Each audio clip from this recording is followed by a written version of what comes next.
ಕೊಲೆ ಆರೋಪಿ ದರ್ಶನ್ ವಿರುದ್ಧ ನಿರ್ಮಾಪಕ ಉಮಾಪತಿ ಗೌಡ ವಾಗ್ದಾಳಿಯನ್ನು ನಡೆಸಿದ್ದಾರೆ. ಅಯ್ಯೋ ತಗಡೆ ಎಂದಿದ್ದ ದರ್ಶನ್ಗೆ ಉಮಾಪತಿ ಖಾರವಾಗಿಯೇ ತಿರುಗೇಟನ್ನು ಕೊಟ್ಟಿದ್ದಾರೆ. ಹತ್ಯೆ ಅಕ್ಷಮ್ಯ ಅಪರಾಧ, ನ್ಯಾಯ ಎಲ್ಲರಿಗೂ ಒಂದೇ. ದೇವರಂತಹ ಮನುಷ್ಯ, ನಾಯಿಯಂತಹ ಬುದ್ಧಿ ಅಂತಾರಲ್ಲ, ಹಾಗೆ ದರ್ಶನ್ ಅಂಡ್ ಗ್ಯಾಂಗ್ ಹೀನಾಯ ಕೃತ್ಯವನ್ನ ಮಾಡಿದ್ದಾರೆ. ಯಾರೇ ಈ ರೀತಿ ಕೆಲಸ ಮಾಡಿದ್ರು ಕೂಡ ಅಂಥವರನ್ನ ಗಲ್ಲಿಗೇರಿಸಬೇಕು.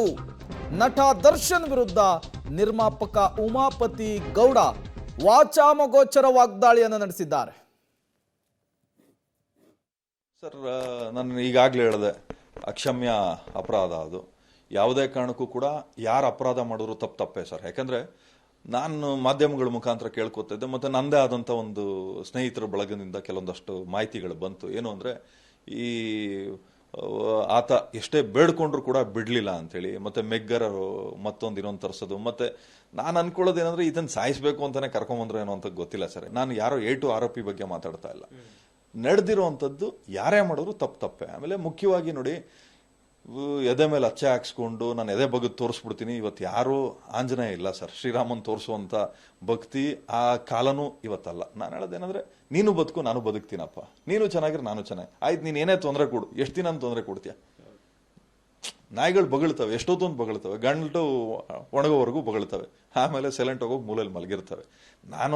ನನಗೆ ಯಾರೋ ಒಬ್ರು ಹೇಳ್ತಾ ಇದ್ರು, ನೋಡಿ ಸ್ವಾಮಿ, ಇವತ್ತಿನ ಕಾಲ ಹೆಂಗೆ ಅಂದ್ರೆ ಒಳ್ಳೆಯವರ ಇರ್ಬೋದು, ದೇವರಂತ ಮನುಷ್ಯ ನಾಯಂತ ಬುದ್ಧಿ ಅಂತಾರೆ. ಸೊ ಹಂಗೆ ಯಾವಾಗ ಬಿಟ್ಟಾಕಿ ಸರ್.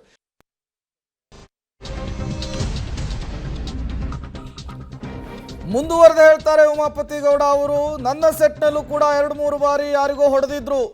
ನಾಳೆ ಅವರು ಸಿನಿಮಾ ಮಾಡಲ್ಲ ಅಂದ್ರೆ ಏನು ಮಾಡ್ತೀರಾ ಅಂದೆ. ನಮ್ಮ ನಿರ್ಧಾರದ ಮೇಲೆ ಕುಟುಂಬದ ಭವಿಷ್ಯ ಅಡಗಿದೆ. ಬೀದಿಯಲ್ಲಿ ನಿಲ್ಲಿಸಬೇಕೋ ಅರಮನೆಯಲ್ಲಿ ನಿಲ್ಲಿಸಬೇಕೋ, ನಮ್ಮ ವ್ಯಕ್ತಿತ್ವ ಕುಟುಂಬವನ್ನ ನಿರ್ಧರಿಸಲಿದೆ. ನಟ ದರ್ಶನ್ ವಿರುದ್ಧ ನಿರ್ಮಾಪಕ ಉಮಾಪತಿ ಗೌಡ ಬೆಂಕಿಯನ್ನ ಉಗುಳಿದ್ದಾರೆ, ಆಕ್ರೋಶವನ್ನ ಹೊರಹಾಕಿದ್ದಾರೆ. ಈ ಹಿಂದಿನ ಘಟನೆಗಳನ್ನ ಮೆಲುಕು ಹಾಕಿದ್ದಾರೆ. ಏನೋ ಒಂದು 2-3 ಸಲ ಯಾರಿಗೂ ಹಿಡ್ಕೊಂಡೆಲ್ಲ ಹೊಡೆದ್ರು.